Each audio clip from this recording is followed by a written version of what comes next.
ने कुरान की तिलावत कराई है, जिस मिंबर पे बैठकर आज नबी की नाते पढ़वाई है, जिस पर कुरान और हदीस का दर्स हुआ है, कल को उसी मिंबर पर किसी की बेटी नाच रही होगी, नंगा नाच नचाया जा रहा होगा, बताओ क्या तुम्हें ये गवारा होगा?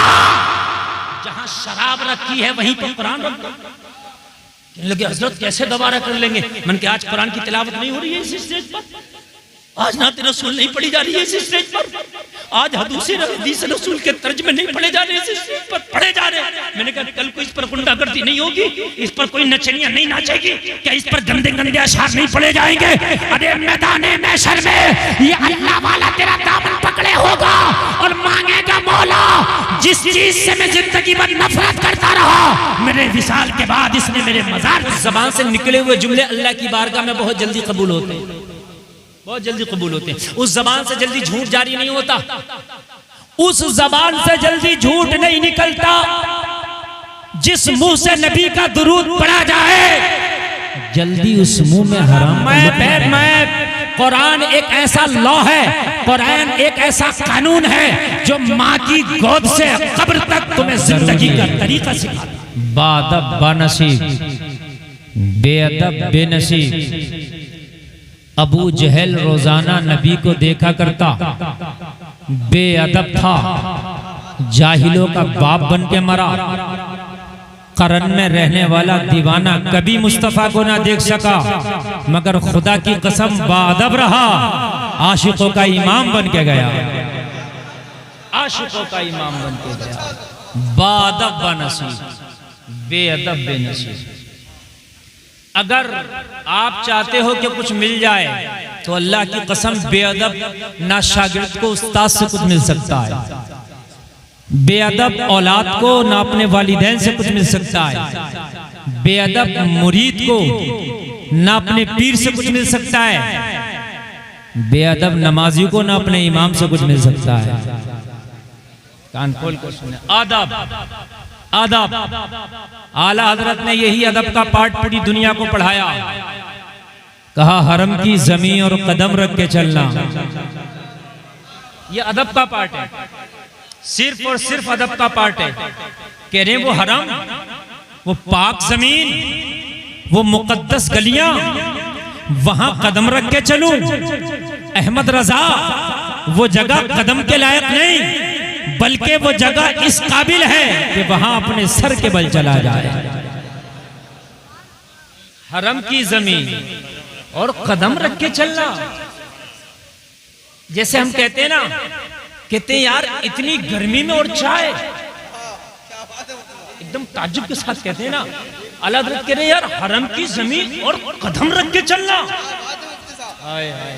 आला हजरत ने जो मुहावरे बयान किए ना अपनी शायरी में या अपनी तहरीरों में, मुरादाबाद, बरेली, रामपुर, बदायूं, पीलीभीत, ये अतराफ के जो 2-4 जिले हैं, ये सबसे बेहतर समझ सकते हैं। क्योंकि आप हिंदुस्तान में जब हर 100 किलोमीटर दूर जाएंगे तो जबान में चेंजिंग है, समझ रहे हैं आप? जबान में क्या है? चेंजिंग है। हाँ, लेकिन ये जो हमारा खित्ता है ना, ये लगभग ये 4-5 जिलों का लगभग एक जैसी जबान बोली जाती है। इससे जब आगे जाएंगे तो फिर बदल जाएगा। तो आला हजरत की जबान को सबसे बेहतर आप समझेंगे, इसलिए कि आप 100 किलोमीटर के तकरीबन दायरे में हरम की जमीन और कदम रख के चलना। अरे सर का मौका है हो जाने वाले, अरे सर का मौका है ओ जाने वाले। और किसी दूसरे आशिक ने कहा संभल के पांव रखना हाजियों शहरे मदीना है, कहीं ऐसा ना हो सारा सफर बेकार हो जाए, कहीं ऐसा ना हो सारा सफर बेकार हो जाए। और आला हजरत ने आखिर में कह दिया हम इश्क के बंदे हैं क्यों बात बढ़ाई। सबसे पहले मेरी तकरीर से ये जुमला उठा के जाओ, तकरीर की शुरुआत से भी पहले ये जुमला लेके जाओ, अदब बहुत जरूरी है। अगर अदब नहीं तो किसी मंजिल को आप तय नहीं कर सकते। गुस्ताख, बेअदब किसी मंजिल को तय नहीं कर सकता। इबलीस मारा गया जरा सी बेअदबी में, कुछ नहीं सिर्फ बेअदबी। अल्लाह चाहता था अल्लाह ने फरमा दिया ताजीम के लिए झुक जाओ। इसने बेअदबी की नहीं, बस बेअदब मारा जाता है, कभी बेअदब ना बनो। नौजवानों, ये कि मदीने वाले मुस्तफ़ा फरमाते हैं अगर कोई मोहब्बत से दुरूद पढ़े तो मैं उसके दुरूद को अपने कानों से सुनता हूँ। इनडायरेक्ट मामला नहीं रहता, वो डायरेक्ट मामला हो जाता है। आप दुरूद पढ़ेंगे मोहब्बत के साथ, मुस्तफ़ा कान से सुन लेंगे। और जब तेरा दुरूद मुस्तफ़ा कान से सुनेंगे तो आप खुद बताओ, जब तू दिन में कई कई बार नबी पे दुरूद पढ़ेगा, अपने कान से तेरा दुरूद पढ़ेंगे, मरने के बाद कब्र में चले जाओगे और जब कब्र में फरिश्ते तुमसे सवाल करेंगे और आमीना के लाल का जलवा तेरी कब्र में होगा तो मुस्तफ़ा बढ़ के कह देंगे फरिश्तों आज इससे न पूछो, मैंने तो इसकी आवाज ही को पहचान लिया, ये वही तो है जो रोजाना मेरे ऊपर दुरूद भेजा करता था। और नबी फरमाते हैं मैं मक्का के उस पत्थर को भी पहचानता हूं जो ऐलान नबुव्वत से पहले मेरे ऊपर दुरूद पढ़ता था, मैं अब भी पहचानता हूं उसे। हजर दुरूद पढ़े तो नबी पहचान ले, बशर दुरूद पढ़े तो नबी कैसे न पहचानेंगे। पढ़ा करो, ये इधर उधर की अटकलियां, ये खाली की बातें और ये जो है आप लोग जो है ना इधर उधर की चुगली बुराइयां ये सब होती है ना, इस सब जहन से निकाल दो। नबी के दुरूद पढ़ने की आदत डाल लो। मार्केट से भी गुजरो तो दुरूद पढ़ते हुए गुजरा करो, खेतों में काम किया करो दुरूद पढ़ते हुए, कारखाने में काम किया करो दुरूद पढ़ते हुए। हद ये है कि अपनी रेडी भी लगा रहे हैं, अगर फलों के ठेले पे भी खड़े हैं नबी का दुरूद पढ़ते रहो। हाथों से काम होता है, जबान से नबी का दुरूद पढ़ता रहे। अल्लाह की कसम, रब्बे काबा की कसम खा के कहता हूँ, दुरूद ये वो अमल है, ये खाली तेरा काम नहीं है, तू तो बाद में कर रहा है, तुझसे पहले तेरे नबी पे तेरा मौला दुरूद भेज रहा है। बड़ा लाजवाब काम है ये, दुरूद की आदत डाल। जिस जबान से दुरूद पढ़ा जाए, कान खोल कर सुने, जिस जबान से दुरूद पढ़ा जाए उस जबान से निकले हुए जुमले अल्लाह की बारगाह में बहुत जल्दी कबूल होते हैं, बहुत जल्दी कबूल होते हैं। उस जबान से जल्दी झूठ जारी नहीं होता, उस जबान से जल्दी झूठ नहीं निकलता जिस मुंह से नबी का दुरूद पढ़ा जाए, जल्दी उस मुंह में हराम का लुकमा नहीं जाता। जरा बोलो ना सुभान अल्लाह। हराम के लुकमों से अगर बचना चाहते हो ना तो फिर दुरूद पढ़ना शुरू कर दो, इंशाअल्लाह हराम का लुकमा नहीं जाएगा, इंशाअल्लाह इंशाअल्लाह। बिल्कुल आपको नींद तो नहीं आ रही है ना? बस मैंने कुरान की एक आयत पढ़ी जो आपकी पहली सूरत है कुरान की तरतीब के एतबार से, सूरह फातिहा। इसके अंदर जो मैंने ये आयत पढ़ी है इसका आसान मफहूम ये है कि अल्लाह सिरातल लदीना अनअमता अलैहिम, या अल्लाह हमें ऐसा रास्ता चला, उनका रास्ता चला जिन पर तेरा इनाम हुआ है, उनका रास्ता ना चलाना जिन पर तेरा गजब हुआ है। दो ही बातें पूरी मेरी तकरीर में रहेंगी, हमें इनाम वालों को देखना है, गजब वालों को नहीं देखना है। गोया के सूरह फातिहा ये अलहम्द शरीफ आपको दर्स दे रही है कि आपने वो रास्ता चलना है कि जिन पर अल्लाह का इनाम हुआ, उस रास्ते से बचना है जिन पर अल्लाह का गजब हुआ। बस कुरान तुम्हारे लिए एक मैप है जिंदगी का। अगर आप जिंदगी कुरान से हट के गुजारोगे तो आप भटक जाओगे, दुनिया में अटक जाओगे, कयामत में लटक जाओगे। काम की बात बता रहा हूं। अगर कुरान को छोड़ा, मैप है कुरान। ए बेटा बात नहीं, बिल्कुल बात नहीं। मैं एक बोतल के चक्कर में इतना ना झगड़ो, बस चुपके से आ जा बेटा। बात बिल्कुल नहीं होना चाहिए, सिर्फ मेरी बात आप सुने। दिल करे तो सुभान अल्लाह बोलना, ना करे तो ना बोलना। ये उलमा बैठे हैं, इनकी मौजूदगी मेरे लिए बहुत बड़ी बात है। अगर आप नहीं भी सुनेंगे ना, ये सुन के दुआएं दे देंगे, मेरा काम हो जाएगा। कुरान तुम्हारे लिए मैप है। अब यहां से मेरी तकरीर शुरू हो रही है। इंशाअल्लाह करबला के हवाले से बोलूंगा, लेकिन कुछ बातें मैं वो बोलूंगा जो करबला वाले ने अपनी जिंदगी में जिनको फॉलो किया। समझ रहे हैं आप? आप शहादत सुनते हैं, शहादत हुसैन सुनी, बचपन से जवान से बूढ़े हो गए। शहादत वही है, शहादत वही। हरमला ने तीर मारा अली असगर के, हरमला भी वही है, तीर भी वही है। ठीक है, और शायद आपको अक्सर में ये सब याद भी होगा, तो इसलिए मैं कोशिश करूंगा कि कोई शहादत आज बयान ना करूं। लगभग आप शहादतें सुन चुके हैं, ठीक है।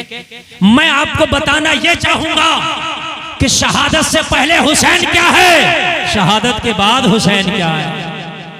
सुभान अल्लाह बोल दो। मैं इंशाअल्लाह बताने की कोशिश करूंगा कि शहादत के पहले हुसैन की जिंदगी क्या है, शहादत के बाद हुसैन की जिंदगी क्या है। नौजवानों, आज तुम्हारे पास मौका है, तुम्हें अल्लाह ने जवानी दी है, अल्लाह ने ताकत दी है, तुम्हारे जिस्म में अभी हरकत करने की वुसात है। आप चाहो तो 2 घंटा 10 घंटा मेहनत कर सकते हो, गर्मी में भी सर्दी में भी। बुढ़ापे में ये चीजें नहीं रहती। नौजवानों, कुरान तुम्हारा मैप है, मैप। कुरान एक ऐसा लॉ है, कुरान एक ऐसा कानून है जो माँ की गोद से कब्र तक तुम्हें जिंदगी का तरीका सिखाता है। जिंदगी का तरीका सिखाता है। उलमा की खास आप मेरे खानदान के लोग हैं, आप जब मोहब्बत से सुनते हैं ना तो ऐसा लगता है जैसे कि ऊर्जा मिल रही है।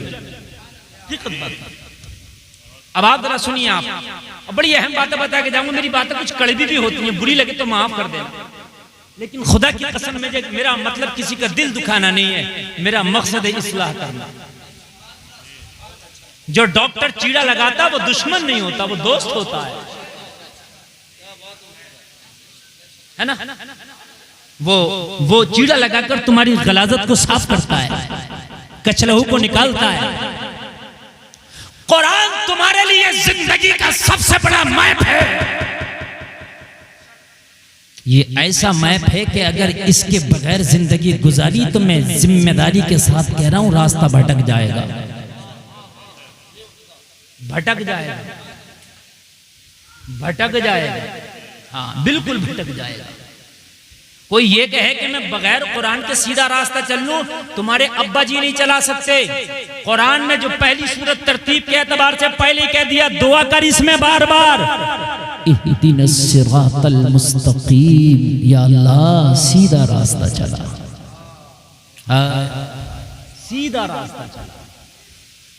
मुंबई वालों का रास्ता सीधा नहीं है, बॉलीवुड वाला का रास्ता सीधा नहीं है, हॉलीवुड वालों का रास्ता सीधा नहीं है, दुनियादार का रास्ता सीधा नहीं है। फिर किसका रास्ता सीधा है? जो मदीने से करबला जा रहा है, उस हुसैन का रास्ता सीधा है। ये रास्ता सीधा है, ये रास्ता सीधा है, वो रास्ता सीधा नहीं है। अब अपनी जिंदगी में देख लेना नौजवानों कि हम सीधे पे चल रहे हैं कि टेढ़े पे चल रहे हैं। और कान खोल के सुनो, बिना मैप के आज तक दुनिया में कोई नहीं चल सका ना। क्या आप समझते हैं ये जो बस ट्रेन चल रही है, ये बिना मैप के चल रही है? नहीं चल सकती। ट्रेन चल रही है, उसका भी एक रास्ता है। अगर रास्ते से भटकी, अगर ट्रेन इस नशे में हो कि मैं चलती हूं, तो मैं कहता हूं ट्रेन, अगर तू जरा सी भी भटकी, 1 मिनट में तेरा नशा उतर जाएगा। ट्रेन अगर रास्ते से भटक जाए तो बोलो 1 मिनट में नशा उतरेगा कि नहीं उतरेगा?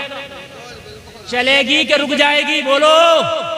अरे रुकेगी नहीं, बल्कि फंस जाएगी, जमीन में फंस जाएगी। और डब्बा भी मैंने देखा, अगर जो हटा पटरी से वो पड़ा ही रहता, उसे उठाने वाला तक कोई नहीं होता।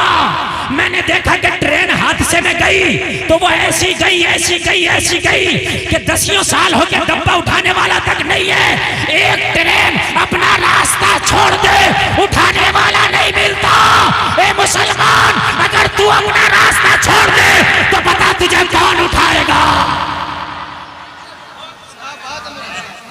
तुझे कौन उठाएगा? तू ये कहता है कि मौलाना दुआ करो, आज मेरी कौम का हर फर्द करता मौलाना दुआ करो, हजरत दुआ करो। मैंने कहा कौन सी दुआ कराना चाहता बता? कहने लगा हजरत दुआ करो, आज फिर एक अय्यूबी की जरूरत है। या अल्लाह, एक कौम को फिर अय्यूबी दे दे। आज फिर हमारी कौम अय्यूबी चाहती है। फिलिस्तीन की छोटी छोटी बच्चियां जो गदला पानी पी पी के कह रही है मौला एक अय्यूबी दे दे। जो घास खा खा के फिलिस्तीन के बच्चे जिंदगी गुजार रहे, वो कहते हैं मौला एक अय्यूबी दे दे। आज हर मस्जिद में दुआ हो रही है कि मोहम्मद बिन कासिम दे दे, कोई मूसा बिन नसीर दे दे, कोई तारिक बिन ज़ियाद दे दे, मौला कोई मोहम्मद खासानी फातह कुस्तुनिया दे दे। आता क्यों नहीं? जलसे में आने वालों, तुम अपना मैप भूल गए हो, अपना रास्ता भूल गए हो। कान खोल के सुन, अय्यूबी जमीन से जन्म नहीं लेता, मोहम्मद बिन कासिम कई जमीन से जन्म नहीं लेता, कोई मूसा बिन नसीर किसी खेत में जन्म नहीं लेता, तारिक बिन ज़ियाद किसी के प्लॉट में जन्म नहीं लेता, मोहम्मद खासानी किसी के प्लॉट में जन्म नहीं लेता। बल्कि अय्यूबी जब जन्म लेता है तो अय्यूबी के लिए भी एक कोक चाहिए। जब मूसा बिन नसीर जन्म लेता है तो उसके लिए भी एक कोक चाहिए। जलसे में आने वालों, जो बच्चियां आज फिल्मी हीरोइन को फॉलो करके बाजार में बाल खोल के बेपर्दा घूम रही हैं, दुआएं कितनी भी कर लो मगर इनकी कौम से कोई अय्यूबी नहीं आने वाला। वाह भाई वाह, नारे तकबीर, नारे रिसालत, मसलके आला हजरत शहीद आजम कॉन्फ्रेंस। कितनी भी कोशिश कर लो, नबी ने सारे काम दुआओं से नहीं किए। कान खोल कर सुन ले, जब दुआ की जरूरत थी मेरे नबी ने दुआ किया है, जब दवा की जरूरत थी मेरे नबी ने दवा किया। यहां तो सारा काम दुआ से चलाना चाहता है। मैं अगर पूछूं पाकवाड़ा के लोगों, अखरोट कहां पैदा होता, आप कहोगे जमीन में। मैं कहूं बादाम कहां पैदा होते, आप कहेंगे जमीन में। मैं कहूं पिस्ता कहां पैदा होता, आप कहोगे जमीन में। मैं कहूं बता ये नारियल कहां पैदा होता, आप कहोगे जमीन में। मैं कहूं तेरे पाकवाड़ा में जमीन है कि नहीं, तू कहेगा जमीन है। यहाँ तो बड़ा बड़ा जमींदार पड़ा, तो मैंने कहा यहाँ कोई अखरोट पैदा हुआ, कोई पिस्ता पैदा हुआ, बादाम पैदा हुआ? जवाब मिलेगा नहीं। तो मैंने कहा जब जमीन में पैदा होता है तो तेरे पाकवाड़ा में पैदा क्यों नहीं होता? जवाब मिलेगा मौलाना, पिस्ता हर जमीन में पैदा नहीं होता, एक खास जमीन में पैदा होता है। ऐसे ही अय्यूबी हर कोख से पैदा नहीं होता, एक खास कोख से पैदा होता है। माशाल्लाह, लाजवाब, वाह भाई वाह वाह वाह। हर कोख से अय्यूबी नहीं पैदा होता, हर कोख से मोहम्मद बिन कासिम नहीं आते। बेटियां ब्यूटी पार्लर में गैर मर्दों की जांघों पे हाथ रख के अपने बाजुओं तक मेहंदियां लगवा रही है।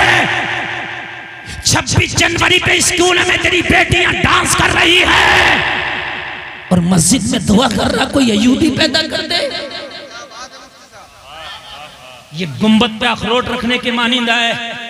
जैसे गुंबद पे अखरोट नहीं रुक सकता, वैसे ही तेरी इस कौम में कोई अय्यूबी नहीं आ सकता। इसलिए अरे तू अय्यूबी की बात करता है, अगर खाली दुआ की बात हो तो फिर गुलफाम दुआ करेगा। अब अय्यूबी क्यों मांगू मैं? मोहम्मद बिन कासिम क्यों मांगू मैं? मूसा बिन नसीर क्यों मांगू मैं? तारिक बिन ज़ियाद क्यों मांगू मैं? मोहम्मद खासानी क्यों मांगू मैं? तो डायरेक्ट मौला हुसैन मांगता हूँ। फिर दोबारा एक हुसैन दे देना ताकि यजीदियत का बेड़ा ही गर्क हो जाए।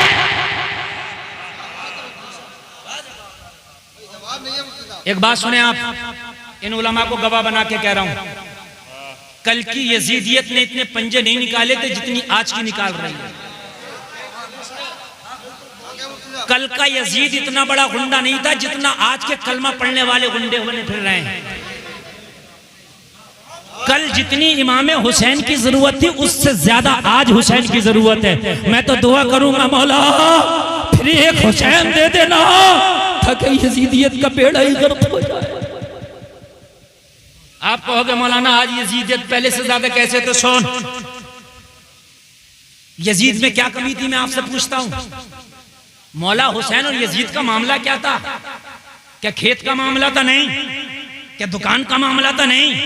क्या बिजनेस का लेन देन था? नहीं। क्या तख्तो ताज का मामला था? नहीं, कोई मामला नहीं था।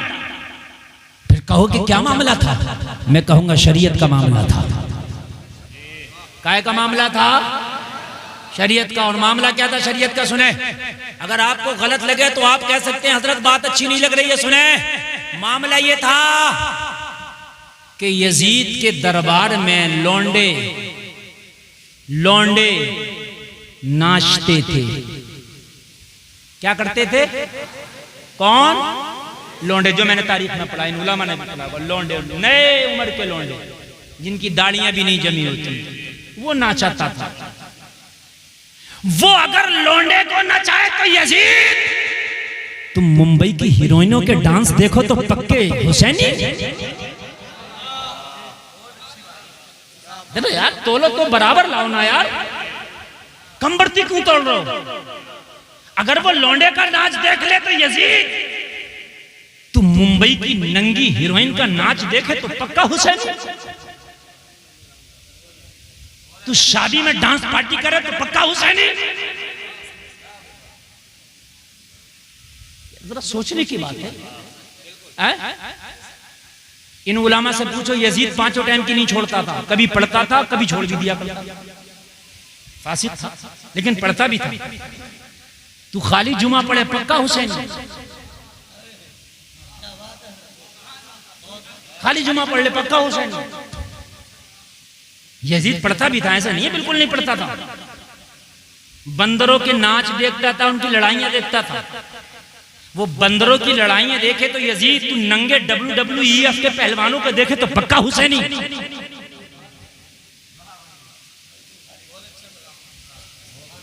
तू मुर्गे की कुश्ती कराए, बग्गी बाग की कुश्ती कराए, लोडो खेले, शतरंज खेले, पक्का हुसैनी। यार मुझे बताओ, अगर कयामत में यजीद ने कह दिया मौला मैं तो यजीद था ही, ठीक है, लेकिन जो कमियां मेरे अंदर थी मुझसे बढ़ के तो इनके अंदर है, बताओ यार जवाब क्या दोगे मुझे? बताओ ना यार। नमाज हम नहीं पढ़ते, शराबें आज मेरी कौम पी रही है, उसके जमाने में तो इतनी तरह की शराबें होंगी भी नहीं, सिर्फ एक आध तरह की शराब ही होगी। यहाँ तो कितनी कितनी तरह की, कितनी कितनी क्वालिटी की चल रही है, कितनी वैरायटी चल रही है। हम पिए तो पक्के हुसैनी। लोगों कान खोल करके सुन लो, अगर आप वाकई हुसैनी हो तो उन कामों से आपको नफरत करना पड़ेगी जिन कामों से हुसैन ने नफरत की है।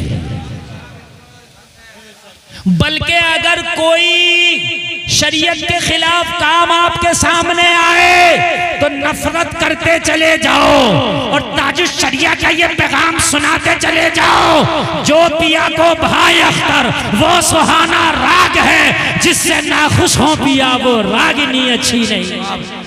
नारे तकबीर, नारे रिसालत, मसलके आला हजरत शहीद आजम कॉन्फ्रेंस बस्ती बस्ती करिया करिया। मुझे बताएं आप, मुझे बताएं, हुसैन ने क्या सर इसीलिए कटाया था कि तुम नमाज़ें न पढ़ना? क्या हुसैन ने सर इसीलिए कटाया था कि बेटियां बाजारों में बेपर्दा घूमें? क्या हुसैन ने सर इसीलिए कटाया था कि तुम्हारी बेटियां बाजारों में नजर आए? क्या हुसैन ने सर इसीलिए कटाया था कि आज तुम ऐसा अपने घर में मगरिबी माहौल पैदा कर लेना कि तुम्हें देख के पता न चले कि तुम मगरिबी शहजादा है या फिर किसी इस्लाम के चाहने वाले का शहजादा है, पता ही नहीं चले? क्या हुसैन ने सर इसलिए कटाया था कि मस्जिदें वीरान हो जाएं? क्या हुसैन ने सर इसलिए कटाया था शराब के अड्डे आबाद हो जाए? क्या हुसैन ने सर इसलिए कटाया था कि तुम्हारी बेटियां ऐसे कॉलेजों में पढ़े कि जहां वो इर्तिदाद का शिकार हो जाए? अरे ऐसी डिग्री पे हम ठोकर मारते हैं जो बेटियां इज्जत के बदले डिग्री लाती है। कान खोल करके सुन, अगर इज्जत के बदले डिग्री आए तो इस डिग्री पे हम ठोकर मारते हैं। इज्जत पहले है, डिग्री बाद में। बड़ा खुश हो रहा, फटा फिर रहा, पढ़ा मेरी बेटी TMU में पढ़ रही, TMU में पढ़ रही है तो देख के पर्दा है क्या नहीं? मेरी बात थोड़ी सी कड़वी है, अगर पर्दा है तो देख, अगर पर्दा नहीं है तो जिस सोने से नाक कान छिए वो सोना मेरे लिए बेकार है। आप कहते हो कि मियाँ दुआएं कबूल नहीं होती, दुआएं कबूल नहीं होती। और मेरे भाई जरा कान खोल करके सुन ले, अपनी बेटी को यूनिवर्सिटियों में बाद में भेज, अपनी बेटी को दीन का तालीम पहले सिखा दे, अपनी बेटी को कनीज़े फातिमा पहले बना दे, ताकि जिंदगी के किसी भी मोड़ पे वो ये ऐलान कर दे हम जान तो दे सकते हैं मगर इज्जतों का सौदा नहीं कर सकते। एक बेटी आई थी निकल के कर्नाटक के स्कूल में, जब उसके हिजाब पे सैकड़ों गीदड़ों ने भपकियां लगाई ना तो उसने नारा लगा के बता दिया था, जिसको मुस्कान जमाना कहता है, मैं कनीज़े फातिमा हूं, मेरे लिए ईमान पहले है जान बाद में। लोगों अगर खाली दुआ से सब कुछ हो जाए तो मैं तो ये दुआ करता हूं, या अल्लाह हुसैन दे दे, किसी को मत दे खाली एक हुसैन, तू तो दे सकता है ना, कादिर मुतलक है। क्या अल्लाह चाहे तो दूसरा हुसैन नहीं दे सकता? दे सकता है, वो कादिर मुतलक है, उसके लिए क्या मुश्किल है? जवाब मिला, आलम तसव्वुर में गुलफाम कादिर मुतलक है, बेशक खुदा वो चाहे तो दूसरा हुसैन दे दे, लेकिन देता क्यों नहीं? इसलिए कि हुसैन के आने के लिए पहले फातिमा की कोख का होना जरूरी है। दूसरी फातिमा ना हो सकी, इसलिए जमाने में दूसरा हुसैन ना हो सका। अरे गैर न तो खैरों के घर थोड़ी ना हुसैन आते हैं। मेरे भाई दशहरी के पेड़ पे ही दशहरी का आम आता है, कट्ठा पे दशहरी नहीं मिलेगा। नहीं, बात मेरी अगर गलत हो तो बताएं आप। आपको अगर दशहरी चाहिए तो दशहरी का ही पेड़ लगाना पड़ेगा। अगर आपको गुलाम हुसैन चाहिए तो बेटी को कनीज़े फातिमा बनाना पड़ेगा। जिंदगी में कुरान लाएं, अगर कुरान जिंदगी में नहीं है तो भटक गए। अच्छा, कुरान लाते हैं, लाते हैं। कब लाते हैं वो सुने जरा। लाते हैं कुरान, लाते हैं, जिंदगी में नहीं लाते, जिंदगी के बाद लाते हैं। जिंदगी में नहीं लाता कुरान का, जबकि जिंदगी के बाद कुरान का इतना काम और रोल नहीं है जितना जिंदगी में है। जिंदगी के बाद कुरान को हजरत कैसे लाते हैं? मर गया इमाम साहब, जल्दी चलो। बात हंसने की नहीं, बात समझने की। क्यों? कुरान खानी होगी। अब कुरान याद आया तुझे जब मर गया अब्बा, तो जब जिंदा था तो तुझे कुरान याद नहीं आया? हद यहां तक हो गई है, अब कब्र पर कुरान पढ़ा जाएगा। अब अगर मौलाना साहब कब्र पर कुरान पढ़ने बच्चा भेजें तो बच्चे का तालीम खराब, और अगर मौलाना ने ना भेजा तो इसका चंदा बंद। क्यों नहीं भेजा? बिल्कुल हक बात बता रहा हूं। अगर कान खोल के सुन ले, तेरा अमल अगर इस काबिल नहीं है तो पूरे हिंदुस्तान के मौलवियों को कब्र पे बिठा के कुरान पढ़वा, जन्नत नहीं मिलेगी। कान खोल के सुन ले, अमल का होना जरूरी है। अमल अगर जन्नत के काबिल है तो कुरान तो अगर कोई घर में बैठ के भी पढ़ देगा तो उसका भी अल्लाह तुझे सवाब अता फरमाएगा। चलो अब कब्र पर कुरान पढ़ो। अब 3 दिन कुरान कब्र पर पढ़ा जा रहा है। मौलाना बेचारा मजबूर है, क्या करे, पंचायती मदरसा चलाएगा तो पढ़वाएगा। अगर नहीं पढ़वाओगे तो फिर मौलाना की खैर नहीं, उसके मदरसे की खैर नहीं, उसकी इमामत की खैर नहीं। बात खत्म। अच्छा सुनते रहे, जुल्म वाले सितम, सितम वाले सितम बता रहा हूं मैं। अब कब्र पर पढ़ा, अब 3 में पढ़ो, अब 10 में कुरान खानी, अब 20 में कुरान खानी, अब 40 में कुरान खानी। पता चला कि मदरसे में बहुत लंबी परेशानी, पढ़ने ही नहीं दे रहा है, पढ़ने नहीं दे रहा। अच्छा 11वीं शरीफ में तो पूरा महीना नहीं पढ़ने देते। अब ये कहोगे मौलाना कुरान खानी की मुखालफत कर रहा, तो मुखालफत नहीं कर रहा हूं, पूरा पूरा नुस्खा बता के जाऊंगा। कुरान खानी वाले भी हम हैं, कुरान पे अमल करने वाले का तरीका क्या होना चाहिए कुरान खानी का, वो सुने आप। जब आप इतनी कुरान खानियां कराओगे तो एक मदरसे में पढ़ने वाला बच्चा पढ़ेगा कहाँ? फिर क्या कहता, हाफिज तो उन्हीं लोगों में पक्के होते हैं, तूने पक्का होने दिया इसमें? हाफिज तो मौलाना उधर ही होते हैं, हमारे सुन्नियों में हाफिज नहीं होते, तूने बनने दिया हाफिज? मुझे बताओ आप, तूने मोते से लेकर 40 में तक चैन न लेन दिया मदरसे के महल्ले के मदरसे को, तूने कहां बनने दिया? बता मुझे। सुने,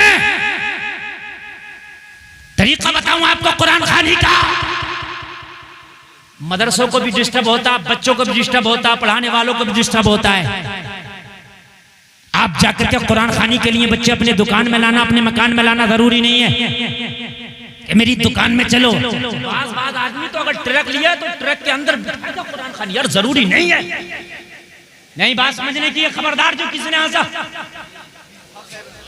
कि हजरत मेरे ट्रक में कुरान खानी होगी, यार कोई तरीका है? तूने तमाशा बना रखा है। चल तो आज कुरान खानी करा रहा, कसम खाना इस ट्रक में कभी गाना नहीं बजाएगा। आज कुरान खानी मदरसा का बच्चा कर रहा है, कल को तेरे ट्रक में डैग है, चिप लग रहा है, और चिप लग रहा, तेरी गाड़ी चल रही है और कुफरिया गाने सुनता जा रहा। बेशरम, तुझे शर्म नहीं आती? तूने मदरसे के बच्चों को बरकत के लिए बुलाया था, तो फिर यहाँ गाना किस लिए सुन रहा है? जब तुझे गाना ही सुनना था, जब तुझे यही सुनना था नगमा, जब तुझे मोहम्मद रफी अच्छा लग रहा था, तो फिर तुम मदरसे के तालिबे इल्मों को क्यों लाया था? किसी बैंड बाजे वाले की दुकान पे जाके किसी गायक कलाकार को लाकर एक आधा घंटा गाना गवा लेता। नहीं, मेरी बात गलत हो तो बताओ। मेरे भाई, खुदा की कसम मैं खुद मदरसा चलाता हूं, मैं इस दर्द से गुजर रहा हूं यार, बड़ी तकलीफ होती है। फोन आ जाएगा, जैसे ये मदरसे के बच्चे गुलाम हो हजरत, 10 बच्चे भेज दियो, और तुझे पता है एक मजदूर जब तू लेने के लिए जाता ना, तो बाग वाले के चौराहे पे तुझे जाना पड़ता है। वो मजदूर तय करता 8 घंटा काम करूंगा, 3 चाय पीऊंगा, 700 रुपया।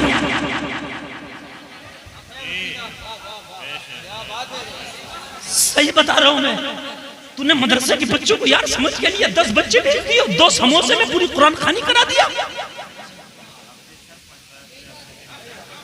2 समोसा खिलाकर सोचता मैंने बहुत बड़ा उपकार कर दिया इन बच्चों पर। खबरदार, ये मेहमान रसूल है, इनकी इतनी बेइज्जतियां ना कर कि 5 बच्चे मेरे ट्रक में भेज दो, 10 बच्चे मेरे जो है मेरी दुकान में भेज दो, 15 बच्चे मेरे मकान में भेज दो। अगर ये तेरे मकान दुकान टिरकों में जाते रहे तो पता ये तालीम कब हासिल करेंगे? ये बच्चे कयामत में तेरा दामन पकड़ लेंगे।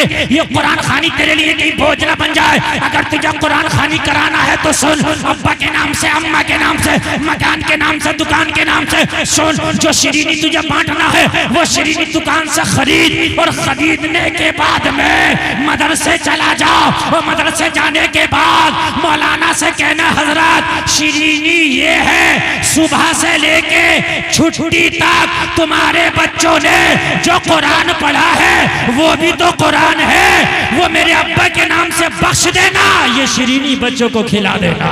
बहुत अच्छा पैगाम है। नारे तकबीर, नारे रिसालत, मसलके आला हजरत, या हुसैन, या हसन, या हुसैन, नारे तकबीर, नारे हैदरी, नारे हैदरी।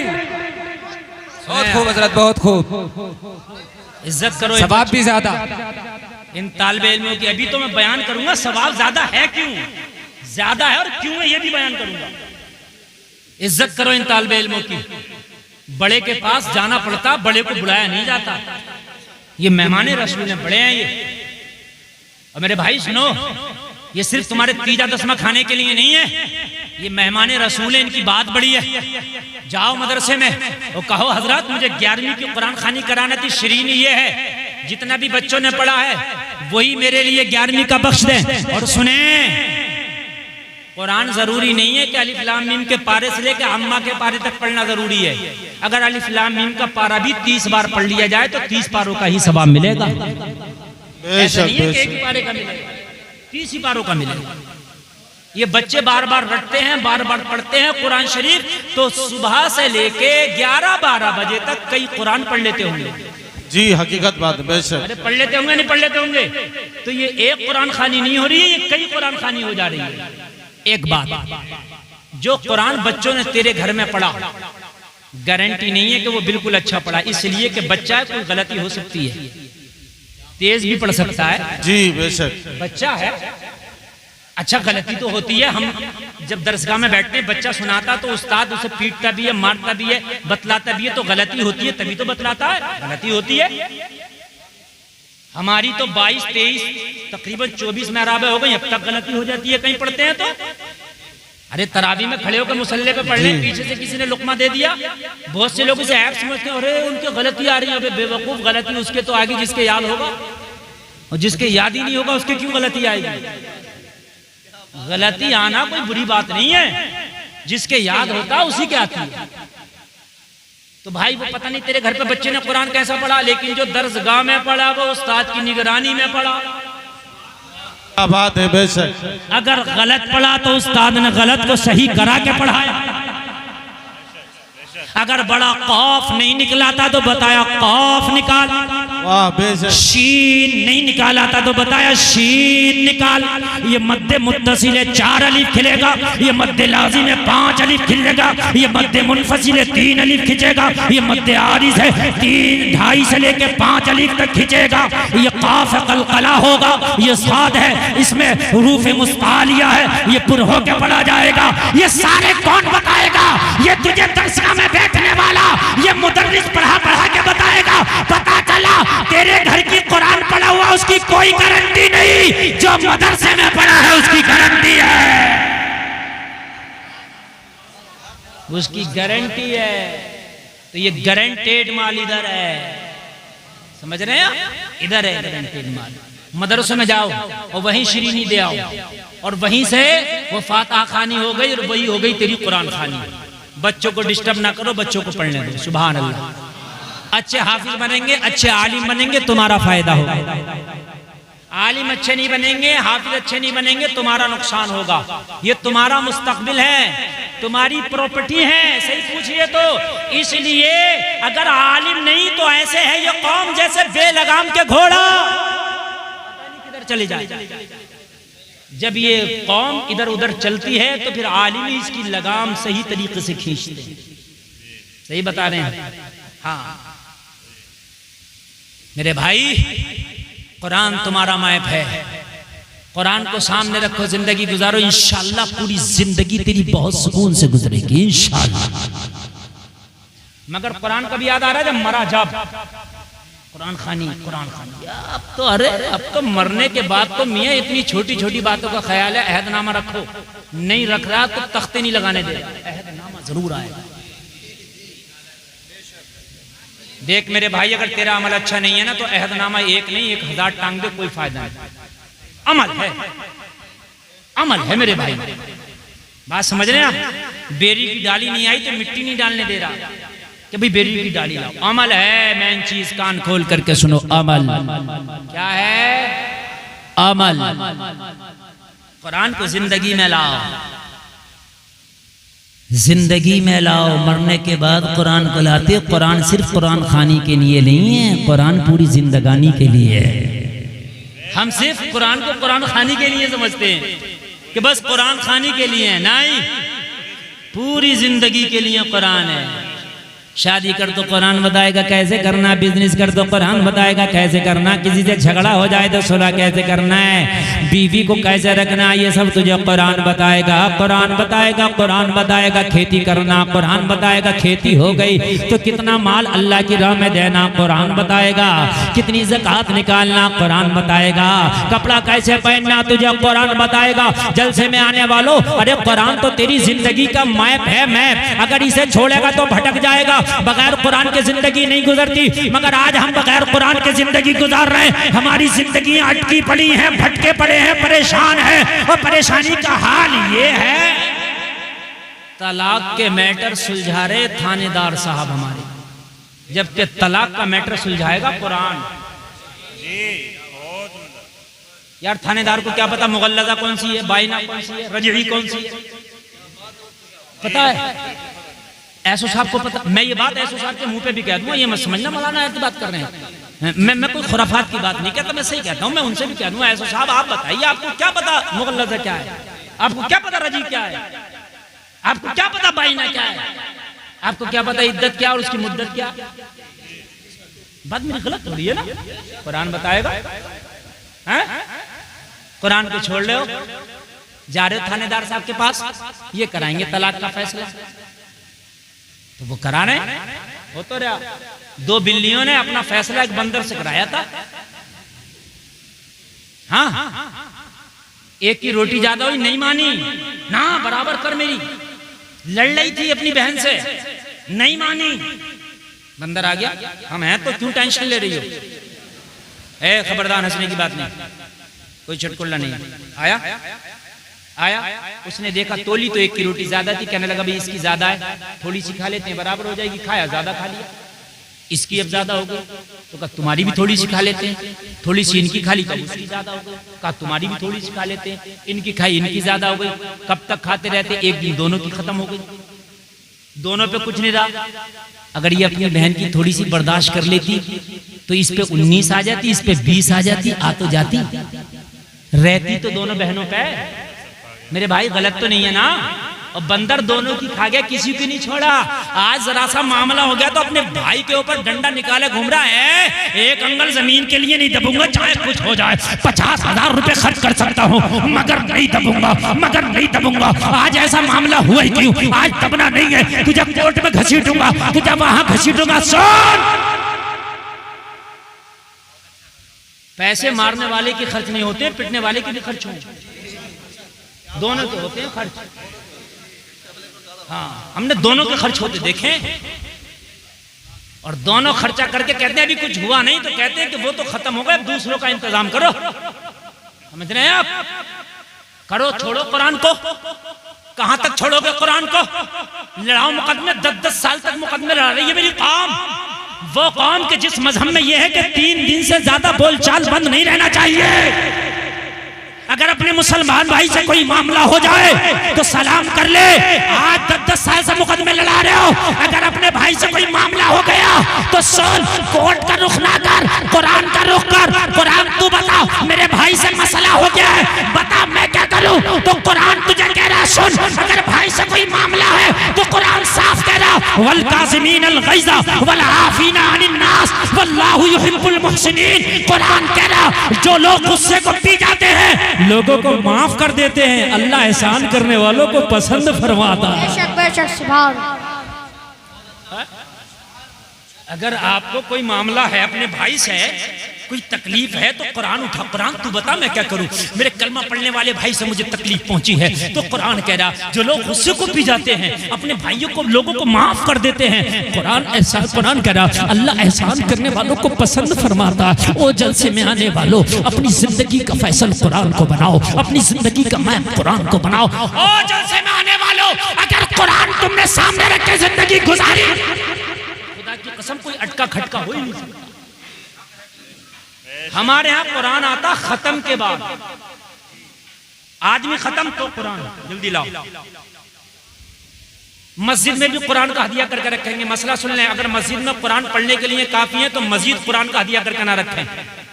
ये पेटियों पे चट्टियां लगी हुई हैं, जब सफाई हो रही है तो इधर से इधर को रख दिया, कहीं इधर से इधर को रख दिया, कहीं पढ़ने में नहीं आ रही है वो। इससे बेहतर यह है कि कुरान आप मस्जिद में ना रखें, अगर पढ़ने लायक हैं मदरसे में जाएं। दरस निजामी के बच्चों की किताबें हजारों की होती हैं, उन गरीब बच्चों को किताबें मैसर नहीं आती। मौलाना से पूछा हजरत बताएं कितनी किताबों की जरूरत है, अपने अब्बा के इसाले सवाब के लिए किताबें रखना चाहता हूँ। 10-5 हजार की इस्लामी किताबें रख के मदरसे में रख दे, जब तक मदरसे में किताबें पढ़ी जाती रहेंगी तेरे अब्बा को सवाब मिलता रहेगा। सुभान अल्लाह। मगर मरने के बाद तो कुरान पे बस अब तो पेटी आ रही है, लिखा जा रहा है इसाले सवाब फला खां, बस हो गया काम। कुरान रखने से काम नहीं होगा, काम कान खोल करके सुन ले आप। तलाक हो गई तो मौलाना के पास आगा, हजरत कुरान क्या कह रहा, हो गई। अबे हो गई तो अब क्या हो गई, अब तो होने से पहले आता हजरत मेरी बीवी से मेरी नहीं बन रही है, ये बताइए कुरान क्या कह रहा है? कुरान इसमें भी तो कह रहा ना, हजरत मेरी बीवी से नहीं बन रही है, नौबत तलाक की, गुस्सा बहुत लगा है, जिंदगी नहीं गुजर रही है, कुरान बताएं क्या कह रहा है? तो मौलाना बताएगा कुरान क्या कह रहा, मगर नहीं, जब खत्म कर देगा तब आएगा हजरत कुरान क्या कह रहा। अब बताओ, जब दे दी और देता भी कैसे है, कम से कम 3 तलाक दे के आता, इससे कम दे के नहीं आता।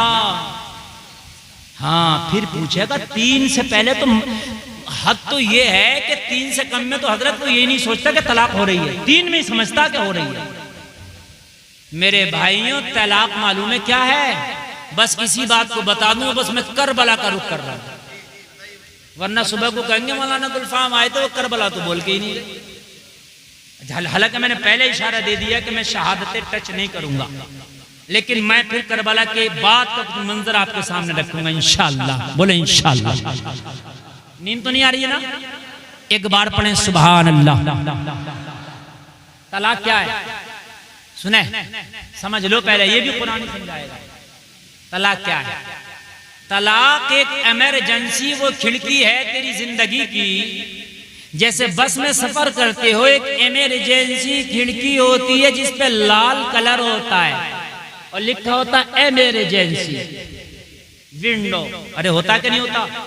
ट्रेन में भी होती है, उस पे भी कलर लाल होता है। बात है समझ में आ रही है कि नहीं? मतलब क्या है इसका? अच्छा, बाज तो उस खिड़की के पास हथौड़ा भी होता है, इसे निकालो, इससे तोड़ो, निकल जाओ। क्यों है? बहुत ठंडे दिमाग से सुनना, तुम्हारी जबान में समझा रहा हूं, इसलिए कि समझाना इन्हें नहीं, समझाना तुम्हें। ये सब अल्हम्दुलिल्लाह समझे हुए और दूसरों को समझाते हैं। वो खिड़की किस लिए? अगर इमरजेंसी हो जाए, आग लग जाए, एक्सीडेंट हो जाए, दरवाजा ना मिल सके, ऐसे वक्त में इसे तोड़ो और अपने आप को निकालो। यही मतलब होता भाई, और तो कोई नहीं है ना। बस अब तुम ये करो कि कोई इमरजेंसी हो जाए, तुझे दरवाजा ना मिले तो तू पूरी बस को तोड़ दे। अरे तो भाई दंड पड़ जाएगा, इसलिए कि पूरी बस को क्यों तोड़ रहा है? इमरजेंसी वाली को तोड़ना, तू कहे कि वो इमरजेंसी पड़ गई तो इमरजेंसी वाली है तो इसे तोड़ना, पूरी बस को क्यों तोड़ना? जब अगर जिंदगी में कोई एक्सीडेंट बीवी और तेरे हो जाए और तेरी बात ना बने, तो जो इमरजेंसी वाली एक तलाक है उससे काम ले, पूरी को ना ले।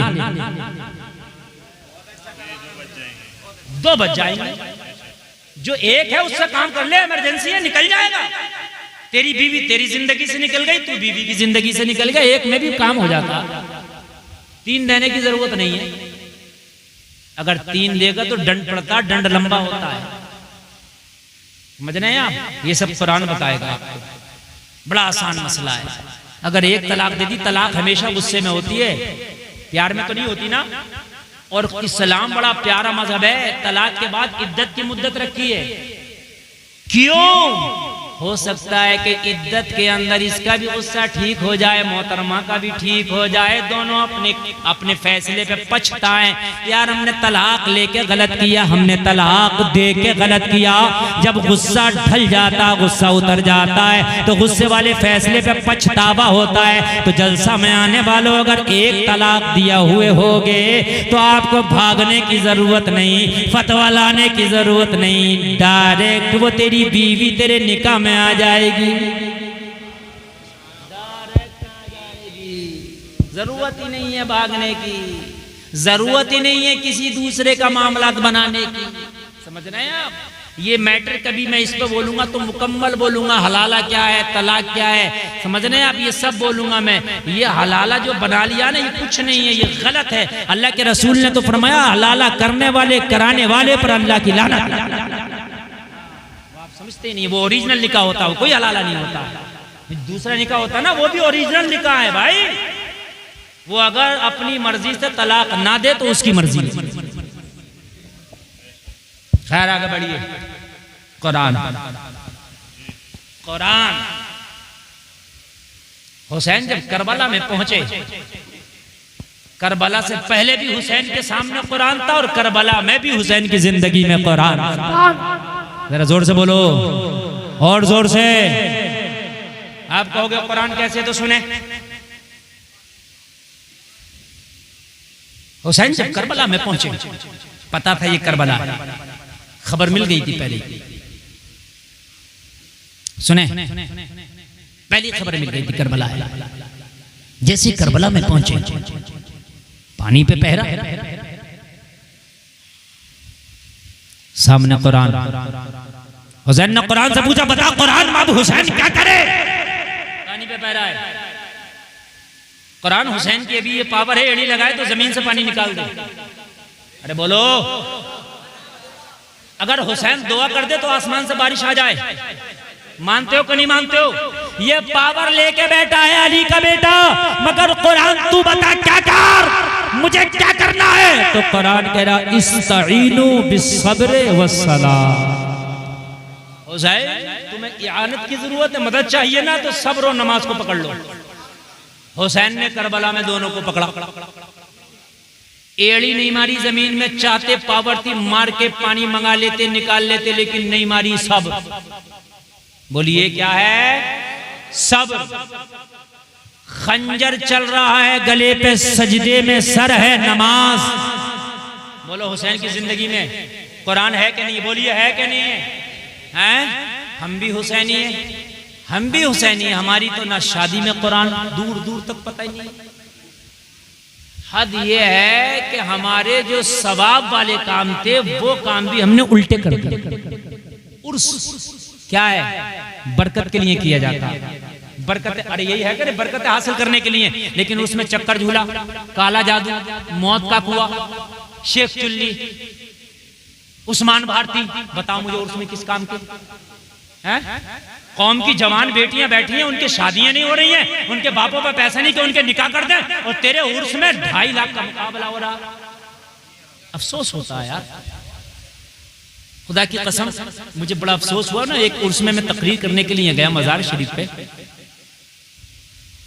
तो मैंने कहा यार ईशा की नमाज पढ़ना है, मुसल्ला होगा? बोले हज़रत मुसल्ला नहीं है। पूरे मजार शरीफ पे एक मुसल्ला नहीं था जो नमाज पढ़ना। अफसोस की बात। मैंने कहा वजू करना है तो कोई लोटा दे दो। बोले हज़रत वजू का लोटा भी नहीं है। नल से वजू करके मैंने अपना रुमाल बिछा के नमाज पढ़ लिया। बाखुदा झूठे पे अल्लाह की लानत, मिंबर शरीफ पे बैठा हूं, 100% सच बोल के जा रहा हूं।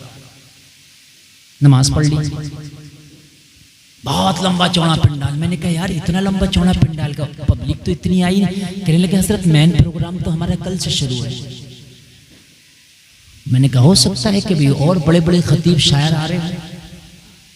मैंने कहा कल कौन कौन साहब आ रहे हैं? कहने लगे हज़रत वो जलसा तो जो छोटा बड़ा होना वो आज ही हो गया, मेन प्रोग्राम कल हमारा पहला मुकाबला है। अफसोस की बात। कहने लगे हज़रत कल जो हमारे कव्वाल तय किए हुए वो 1.5 लाख के, उसमें एक तरफ लेडीज होगी एक तरफ जेंट्स होगा, दोनों का मुकाबला होगा। हाय मेरी कौम, एक मुसल्ला नहीं नमाज के लिए 1.5 लाख का मुकाबला। कहने लगे हजरत हमारे 3 दिन के मुकाबले, तकरीबन तीनों दिन के मुकाबलों का खर्च 3.5 लाख रुपया है, एक मुसल्ला नहीं। फिर कहते हो कि क्या करें यार, बड़ी तकलीफें आ रही हैं, क्या करें यार, बड़े मारे जा रहे हैं, हम बड़े कुचले जा रहे हैं।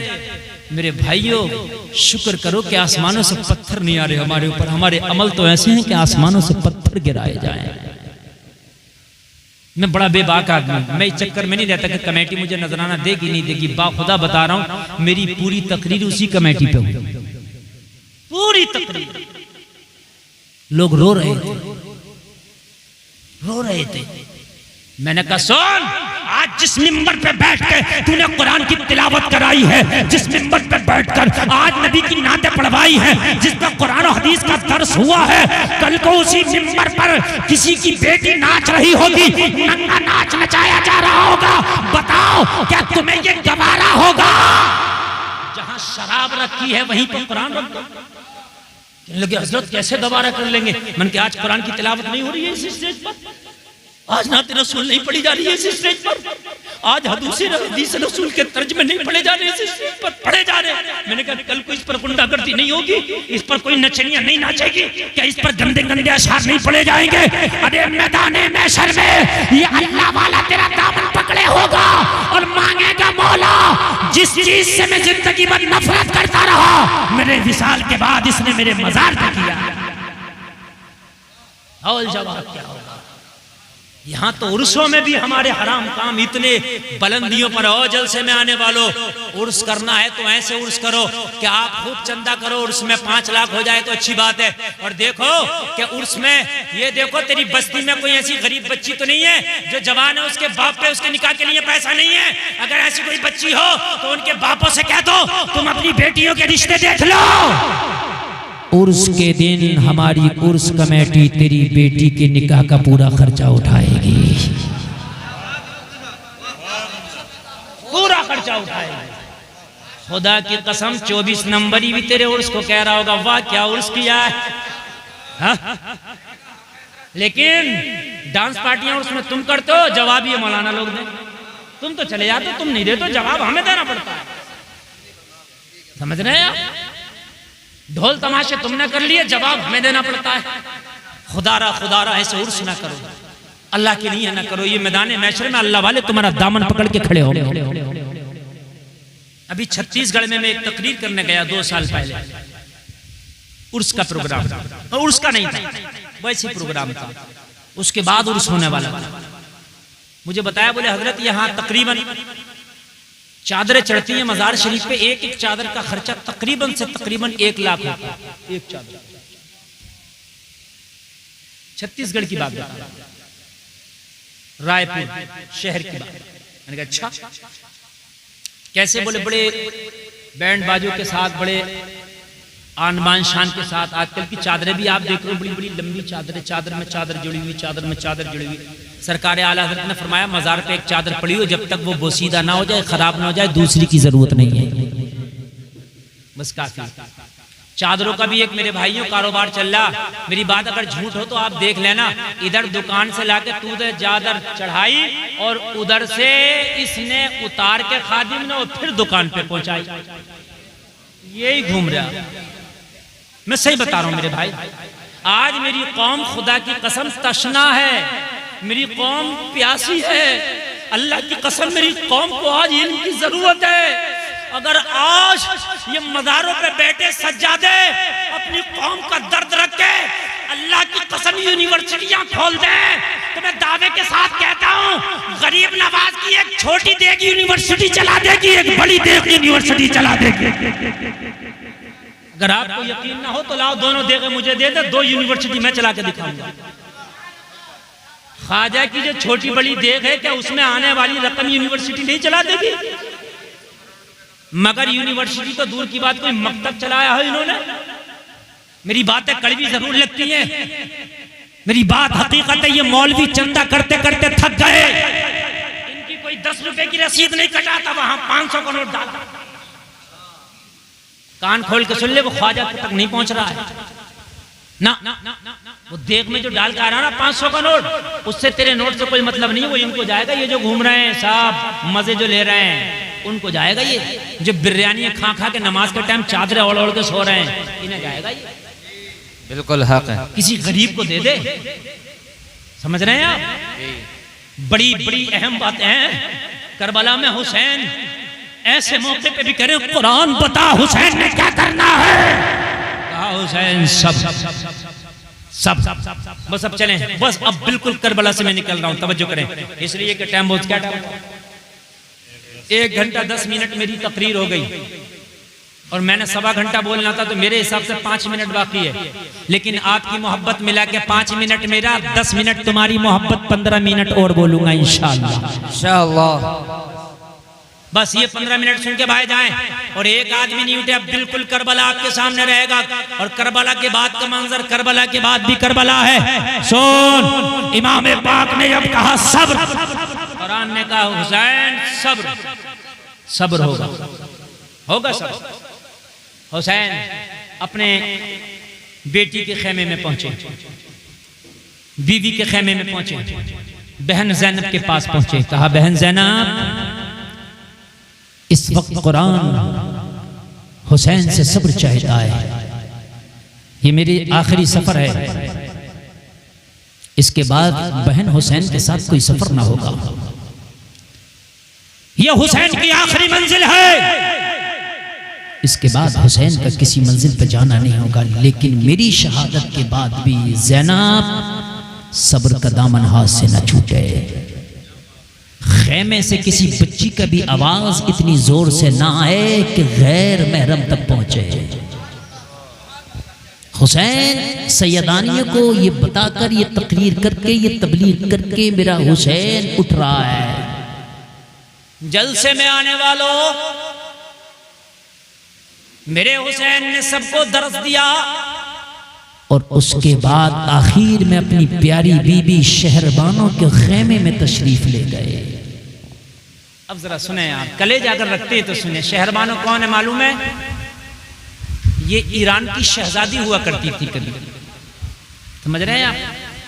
ये शहजादी ईरान थी जो शहरबानों हुसैन के निकाह में आई। निकाह से पहले इन्होंने ईमान नहीं लाई थी। निकाह जब हुसैन के निकाह में आने वाली है, इससे पहले ईमान ले आई। सुभान अल्लाह बोला। एक आदमी मुझसे लड़ना पड़ रहा, मौलवी नुमा, मौलवी तो नहीं था, मौलवी होता तो लड़ता ही नहीं। कह रहा था अब आप कह रहे वो शहजादी ईरान थी, उसका अब्बा तो मजूसी था, आपकी पूजा करता था, और तुम क्या उनकी बेटी कहाँ हुसैन? मैंने कहा वो बेवकूफ, जब उसकी बेटी थी तो उसकी बेटी थी, काफिरा थी, और जब हुसैन के निकाह में आई तो इस्लाम से मुशर्रफ हो गई। सुभान अल्लाह, सुभान अल्लाह। कोई बात है यार, कलमा पढ़ लिया। बहरहाल मेरे हुसैन ने कहा शहरबानो तुम मेरी मुती हो, फरमा बरदार बीबी हो। सुने, इमाम ज़ैनुल आबिदीन इन्हीं से हैं, शहरबानो से।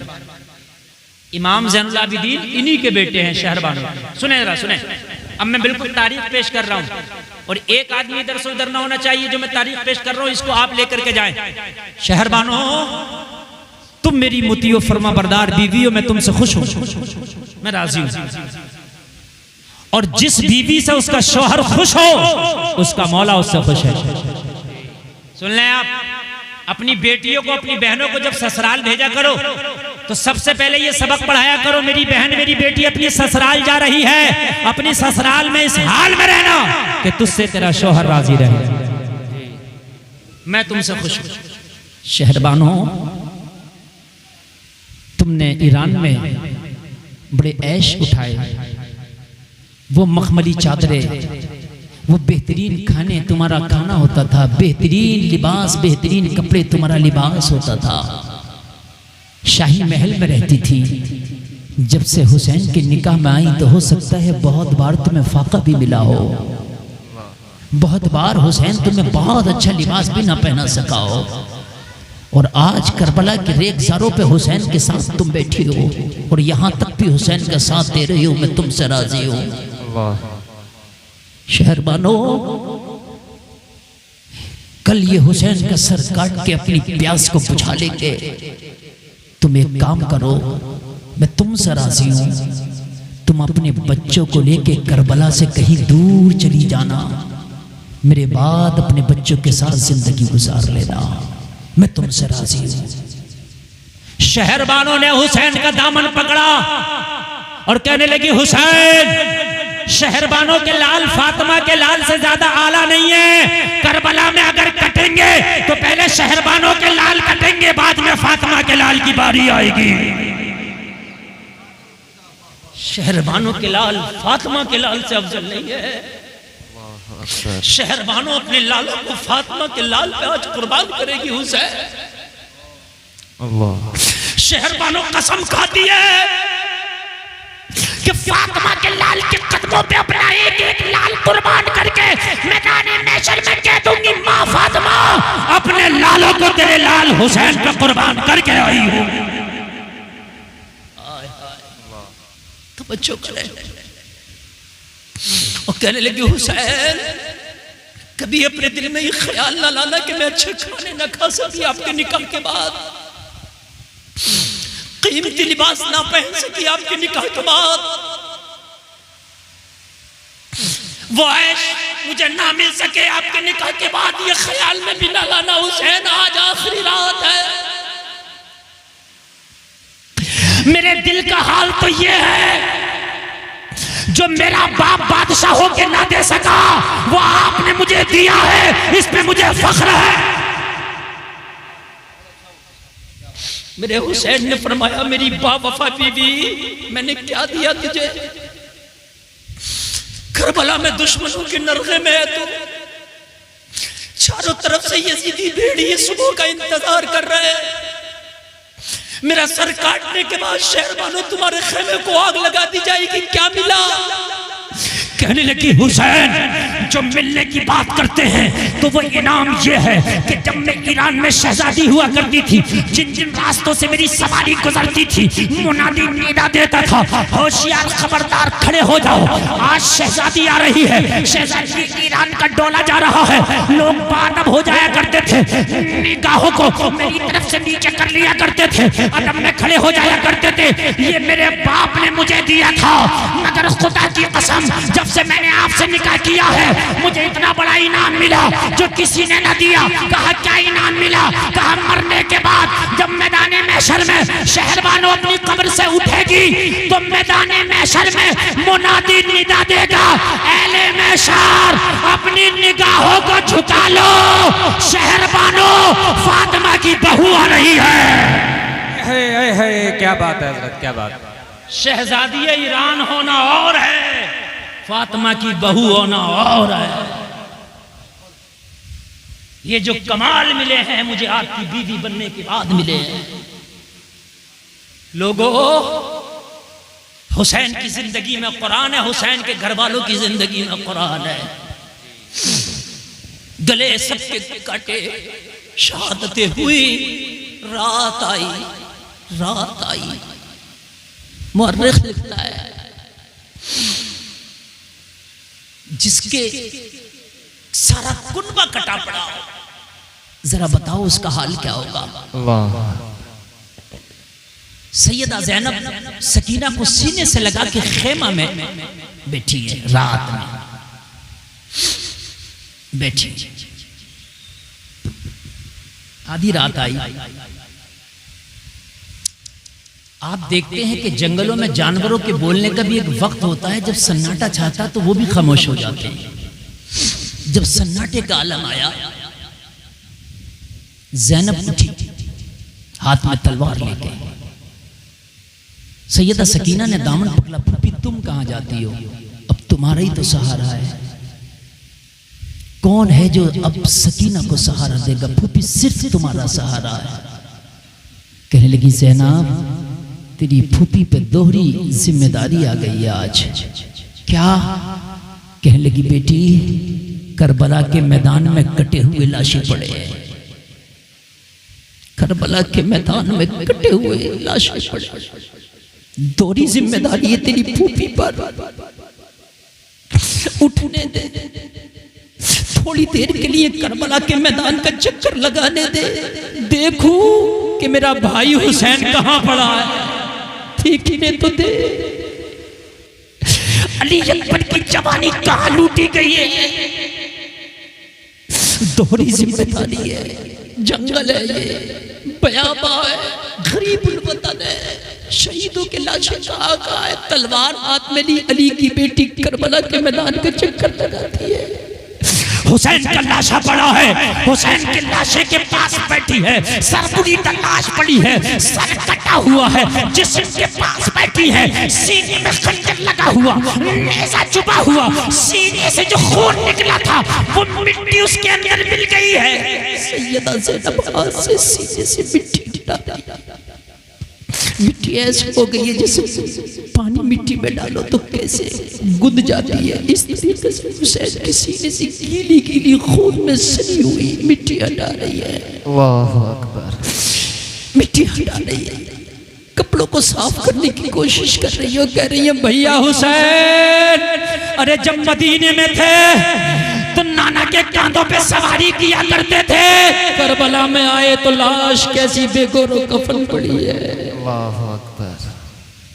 लोगों, इसको कहते हैं सब्र। कौन सा कलेजा लाओगे, कौन सा जिगर लाओगे? ये अली की बेटी का जिगर है कि भाई के लाशे से उठी, और उठने के बाद जब सकीना का ख्याल आया तो फिर खेमा में आ गई और सकीना को गले से लगा कर बैठ गई। कहने लगी सकीना, तेरी फूफी को तेरा भी पहरा देना है, तेरी फूफी को करबला में पड़े हुए शहीदों का भी पहरा देना है। अल्लाहु अकबर। दोहरी जिम्मेदारी है। मुअर्रिख लिखता है सुबह नमदार होती है, जालिम यजीदी तैयारियां करते हैं, हुसैन के खेमे जलाएंगे। अब हुसैन के खेमे जलाएंगे, मालूम है मुअर्रिख लिखता है खेमा जलाने की एक बड़ी वजह क्या थी?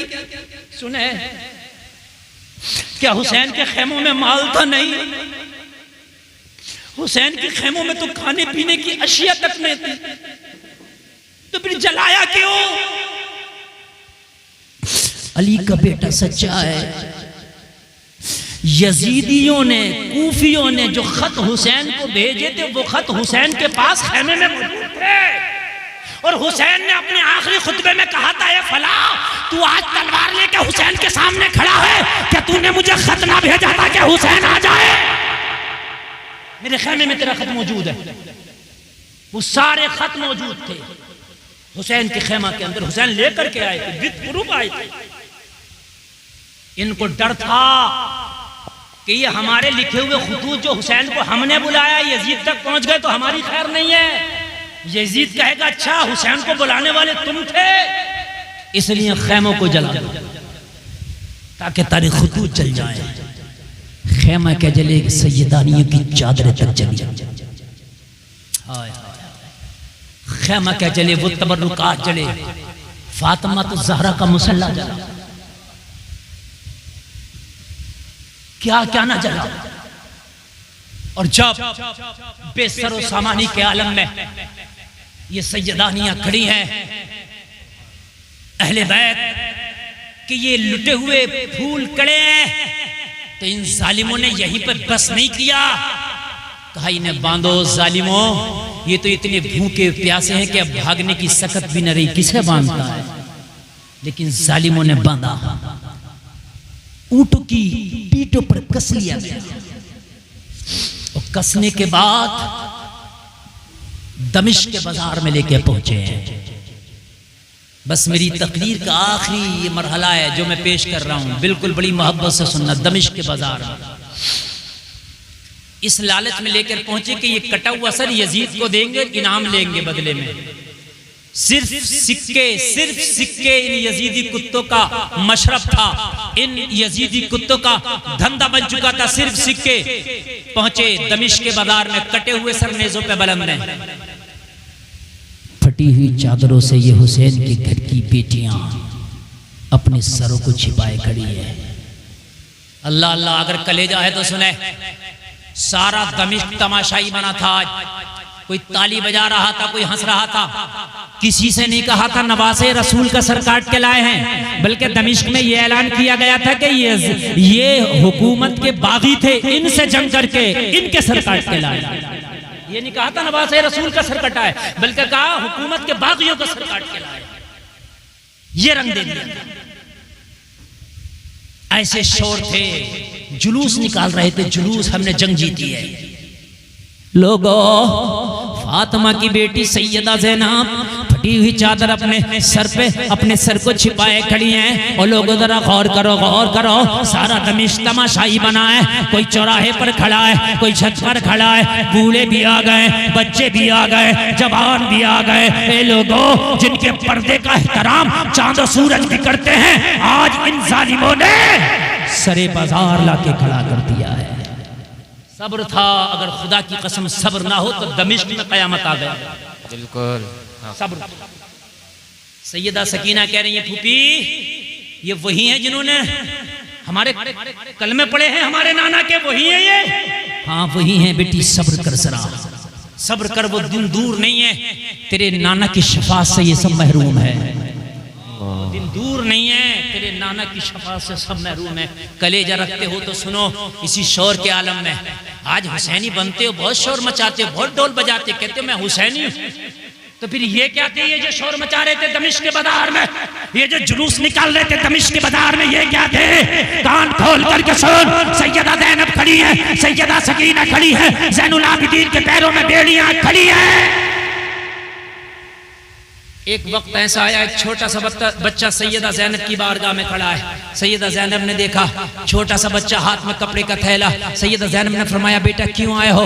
थैला आगे बढ़ाया, कहने लगा, बीबी ये कपड़े का थैला है, इसमें खाने का सामान है, लाया हूँ, खुद खा लो, अपने बच्चों को खिला दो। सैयदा ज़ैनब ने बच्चे से कहा, बेटा इन बागियों में कौन वफादार निकल आया, इन दुश्मनों में कौन हमदर्द निकल आया? बाद में खाने पीने की बात करना, जिसने ये खाना भेजा है एक बार उसका चेहरा दिखा दे, ताकि मैदान महशर में कह सके नाना मुस्तफा से इन गद्दारों में भी एक वफादार था, उसका चेहरा। खाने की बात ना कर। इसने सैयदा को थैला दिया खाने का, दौड़ा दौड़ा गया, जब बच्चा उधर से आया लौट कर वापस, भीड़ को चीरता हुआ आ रहा था। बच्चा जब आया कुछ देर के बाद, बच्चे के हाथ में एक 80 साला खातून का हाथ था, जिसकी भवें सफेद हैं, जिसके बाल सफेद हैं, बुढ़ापे की वजह से जिसकी कमर झुक गई है, लागर की वजह से जिसके आवाज में भी कपकपाहट है। सैयदा ज़ैनब की बारगाह में लाकर खड़ा कर दिया। कहने लगा, बीबी खाना देने वाली कोई और नहीं, यही 80 साला बूढ़ी है। सैयदा ज़ैनब ने कहा, बूढ़ी जिन्होंने पहचाना था उन्होंने तो खंजर चलाए हैं, कि तूने भी हमें पहचाना हम कौन हैं? कहा, बेटी मैंने तुझे नहीं पहचाना, तू कौन है? तो कहा, फिर तूने खाना क्यों भेजा? जिन्होंने पहचाना था उन्होंने खेमों को आग लगाई, जिन्होंने पहचाना था उन्होंने खंजर चलाए, जिन्होंने पहचाना था उन्होंने प्यासे गलों पर खंजर चलाए, तूने तो पहचाना भी नहीं, खाना क्यों भेजा? जहां पर सब तालियां बजा रहे थे तूने भी ताली बजा लिया होता। सब पत्थर मार रहे हैं, तू पत्थर तू भी मार लेती तो क्या होता है? तेरे भी 2 पत्थर सही हम पर, आज तो हम गम के सताए हैं। तू पहचानती थी नहीं, जानती नहीं हमें, तो फिर खाना क्यों? जवाब सुनो, हिल जाओगे।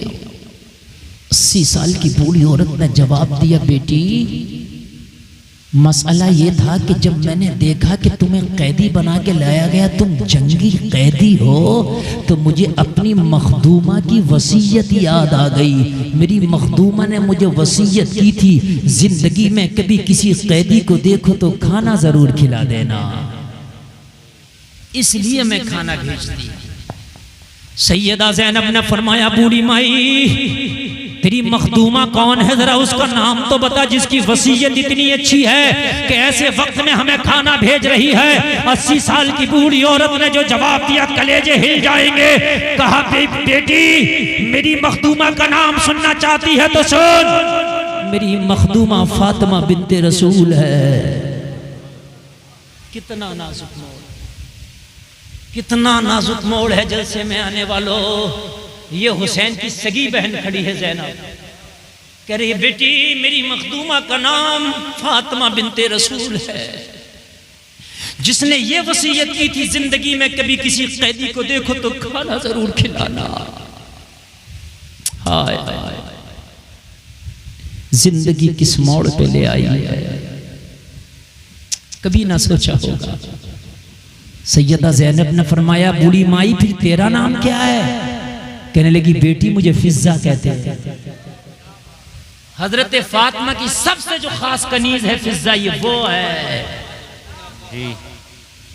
और कमाल की बात और बताओ, ये फिजा वही है 80 साला औरत जिसके हाथों में हुसैन का बचपना गुजरा है। वाह, बड़ा नाजुक मोड़ है, मैं बहुत नाजुक मोड़ से गुजर रहा हूं तारीख के, जरा सुने। ये 80 साला जो बूढ़ी खड़ी है, ये वही है जिसने एक बार नहीं बल्कि कितनी बार ज़ैनब को उंगली पकड़ा के फातिमा के आंगन में पैर चलना सिखाया है। वही है। कितनी बार हसन को लुक़मे खिलाएं, कितनी बार ज़ैनब को लुक़मे खिलाएं, कितनी बार हुसैन के झूले झुलाएं, वही है ये। जब कहा मैं फिजा हूं, सैयदा ज़ैनब ने पहचान लिया है, ये तो मेरी माँ की खास कनीज है। दिल भर आया अंदर से, दिल भर आया। सैयदा ज़ैनब को लगता था चीख निकल जाएगी, मगर हुसैन का सबक याद आया। साबिर की बेटी साबरा है, सब्र का दामन न छूटे ज़ैनब। जब्त कर गई। दिल चाहता था मैं अपना परिचय भी करा दूं, मैं कौन हूं, देख मैं कौन हूं, ना कराया। खामोश हो गई, जबान दबा के खड़ी हो गई। क्यों? इसलिए कि इसने मदीने में हमें शहजादी देखा था, आज कैदी देखेगी तो दिल टूट जाएगा। अली के घर वाले किसी को परेशानी देते नहीं है, परेशान हो जाएगी माँ की तरह। और क्या भी इसे परेशान करना, भी यजीद के दरबार में जाते पता नहीं फैसला क्या हो हमारे हक में, अब क्या इसे परेशान करें, इसकी जवानी तो हमारी खिदमत में गुजरी हुई है, अब क्या परेशान करना, इसकी जवानी तो हमारी खिदमतों में गुजरी है। इसने तो हमारी नौकरी करके जवानी अपनी गुजार दी है, इसने तो हमारे घर की जारूबकशी करते करते जो है इसने अपनी जवानी गुजार दी है। मगर इतना जरूर कहा, अली की बेटी है, कहने लगी बूढ़ी माई हम उस घराने से ताल्लुक रखते हैं, अपने ऊपर अगर हमारे ऊपर कोई एहसान कर दे तो उसका एहसान उधार नहीं रखते, बदला फौरन चुकाते हैं। हम उस घराने से ताल्लुक रखते हैं, तूने खाना बेच के हम पे एहसान किया है, हम तेरा एहसान उधार नहीं रखेंगे, बदला नकद दे के जाना चाहते हैं। दिल चाहता है कि तुझे इतना इनाम दे कि तेरा दामन भर दे, मगर बूढ़ी माई देने के लिए कुछ नहीं है। जालिमों ने खेमों को आग लगा दी है, बच्चियों के कानों से बालियां तक नोच ली हैं, देने के लिए कुछ नहीं। अगर है तो प्यास है हमारे पास, अगर है तो भूख है, अगर है तो चंद सिसकियां हैं, अगर है तो चंद आहें हैं, अगर हमारे पास कुछ है तो गरीबुल वतनी है, अगर हमारे पास कुछ है तो दागे यतीमी है। ये बच्ची देख रही है, इसके पास दागे यतीमी है, कुछ नहीं हमारे पास, मगर दिल चाहता है कि तुझे दे, ये हमारा दिल चाहता है कि तुझे इतना दे कि तेरा दामन भर दे, लेकिन नहीं है आज कुछ। लेकिन बूढ़ी माई अगर तेरी कोई तमन्ना हो तो बता दे, दुआ कर जाएंगे। जबानों में आज भी इतनी ताकत रखते हैं, अगर दुआ कर दे तो अल्लाह मरने से पहले तेरी दुआ कबूल फरमा ले, तेरी तमन्ना पूरी कर दे, तेरी आरज़ू पूरी कर देगा। जबानों में आज भी इतनी ताकत रखते हक है। 80 साला बूढ़ी ने कहा बेटी क्या वाकई तेरी दुआएं कबूल होती है? कहा मेरी दुआओं की बात करती है, अगर कोई दुआओं में हमारा नाम ले ले तो उसकी भी कबूल हो जाती है। हक है हजरत, हक है। हमारी बात करती है, और अगर सही पूछ तो अब मैं तुझे हक बात बताऊं, अगर कोई हमारा नाम लिए बगैर दुआ तो दुआ, नमाज भी पढ़ ले तो नमाज कबूल नहीं होती है। बड़ा गहरा जुमला बोल गए उलमा बैठे, जिम्मेदार स्टेज है, बात करती है दुआ की। अगर हमारे नाम लिए बगैर कोई नमाजें पढ़ लेना तो उसकी नमाजें भी कबूल नहीं होती। कहा क्या मतलब? सुन ले, अल्लाहुम्मा सल्ले अला मोहम्मद व अला आले मोहम्मद। कौन है आले मोहम्मद? यही तो ज़ैनब है आले मोहम्मद। सुभान अल्लाह, सुभान अल्लाह। पूरी कायनात में आज आले मोहम्मद में सबसे ज्यादा करीब कोई है तो ये ज़ैनब है। सुभान अल्लाह। नारे तकबीर, नारे तकबीर, नारे रिसालत, नारे दोनों हाथ उठाकर नारे रिसालत। या हसन या हुसैन, या हसन या हुसैन। नारे हैदरी, नारे हैदरी, नारे तकबीर, नारे रिसालत। तो कहा फिर तेरी दुआ बेटी कबूल होती है तो मेरी एक दुआ कर दे। मेरे इस बुढ़ापे में एक तमन्ना लेके जी रही हूं, अगर मेरी वो तमन्ना पूरी ना हो सकी ना तो जिंदगी से शिकायत रह जाएगी, शिकवा रह जाएगा। कहा बता, आज अगर दुनिया की हुकूमत भी चाहिए तो बता, दुआ कर जाएंगे, अल्लाह दे देगा। कहने लगी बेटी हुकूमत की बात ना कर, ये बुढ़ापा हुकूमत के काबिल नहीं है, अब तक तो ताज के काबिल नहीं, फिर क्या तमन्ना है? तमन्ना बता, दुआ हम करेंगे, अल्लाह पूरी करेगा। तो कहने लगी बेटी जब मैंने मदीना छोड़ा था तो मखदूमा के 3 बच्चे थे, एक का नाम हसन था, एक का हुसैन, एक का नाम ज़ैनब था, बड़े प्यारे थे। इन बच्चों के बगैर जिंदगी मेरी अधूरी थी। वो बच्चे मुझे बड़ा प्यार करते थे, मैं उन्हें बड़ा प्यार करती थी। जब से मदीना छूटा है इनसे मुलाकात न हो सकी, 50 साल का अरसा हो गया। न पहचानने की वजह भी ये थी कि 50 साल का अरसा हो गया, 50 साल का अरसा। बेटी अगर वाकई मुस्तजाब दावत है तो एक दुआ कर दे कि अल्लाह मुझे सैयदा के उन बच्चों से मिला दे। अकबर अल्लाह। मरने से पहले एक बार कलेजे से लगा लो, मरने से पहले एक बार उस हुसैन को तो देख लो जिसके गले को मैंने रसूलुल्लाह को बार बार चूमते देखा था। उस शहजादी ज़ैनब को एक बार तो अपने हाथों से छू के देख लूं कि जिसे मैंने कितनी बार कपड़े पहनाए थे। तो अगर एक बार उनसे मिलना चाहती हूँ, अली की बेटी बताना नहीं चाहती थी, मगर ये अली के घर वाले हैं, जबान दे देते हैं तो पूरा भी करते हैं। जबान दे रखी थी कि जो कहेगी वो दुआ करेंगे। कहने लगी बूढ़ी माई, जिस रात से पर्दा ना उठा सकती थी, लेकिन मेरी जबान मेरे पर्दा उठाने पे मजबूर करती है। समझ ले मैंने दुआ कर दी, समझ ले अल्लाह ने तेरी दुआ कबूल कर ली। कहा कैसे? कहा तेरे सामने जो बेड़ियों में कैद खड़ी है कोई और नहीं, तेरी ज़ैनब है। अकबर। यही तेरी ज़ैनब है, यही तेरी ज़ैनब है, जिसके पर्दे का एहतराम चांद सूरज ने किया था, जालिमों ने आज सरे बाजार लाके खड़ा कर दिया। देख ले, ये वही ज़ैनब है कि जिसकी कसम है, जिसके पर्दे की काया करता है ज़माना। आज तेरी ज़ैनब सरे बाजार खड़ी है, चादरें भी नहीं जो तेरी ज़ैनब अच्छे से अपने सर को ढांक सके।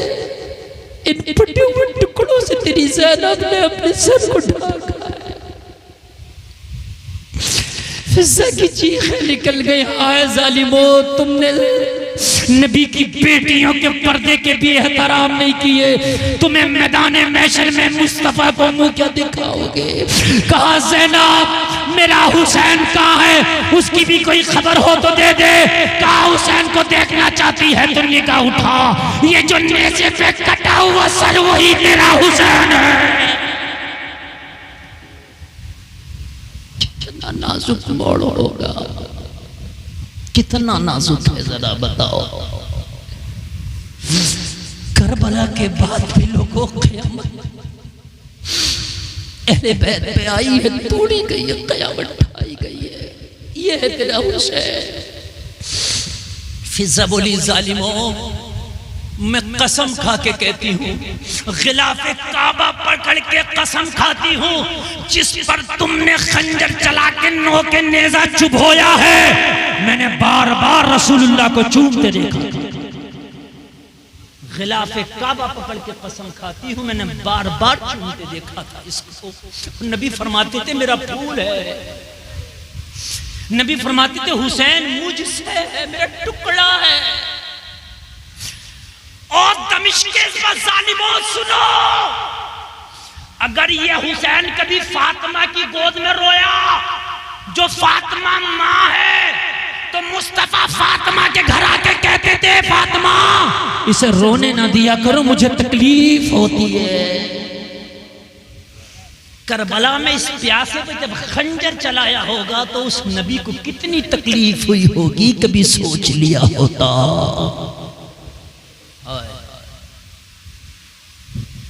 कभी सोच लिया होगा। खुदा की कसम, लोगों जमीन फट जाती, यजीदी धस जाते, लेकिन इनका सब्र था कि जमीन बरकरार रही। ये भी इनका सब्र था।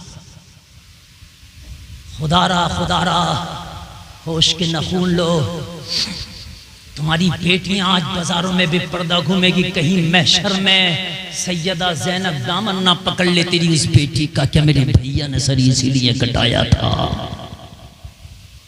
क्या दमिश्क के बाजारों में इसीलिए हमें खड़ा किया गया था?